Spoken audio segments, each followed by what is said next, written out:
Good morning, 4th Street. My name is Bryan, and my story has a little bit to do with the veteran era during Vietnam.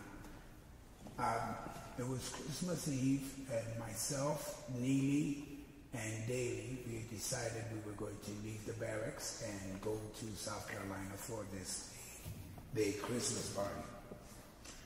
We left in the middle of the night driving. We got down there, we found the place, we enjoyed ourselves, and we were heading back without any sleep.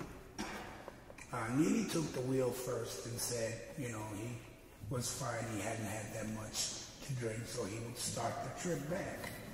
So I laid out in the back of the car, and I went to sleep. As time passed, I woke up, and the car was in a spin. That was the next thing I knew. The car was just spinning around. I don't know whether we flipped or we glided off the road, but the car came to a stop in the middle of a swamp, quite far from the road, and the tree stump was coming through the bottom of the car. We had settled down on top of a tree stump. Neely and Dale said, well, they saw a light off in the distance, so they were going to go and see if it was a barn. I was like, well, there's nothing else I can do, so I just laid back down in the car and went to sleep. The morning came, and they finally found me through all the corn, and they brought a tow truck. And we rode quietly back on the truck back to the barracks. We had to prepare for church that morning. When we got there, if any of you know what mangled is, that's the state of the car. That was the state of the car, totally destroyed. There was not a scratch on any one of us. There was not a bump. There was not a bruise. There was not any shaking up. No, I was thrown around in the car. I don't even know if I woke up.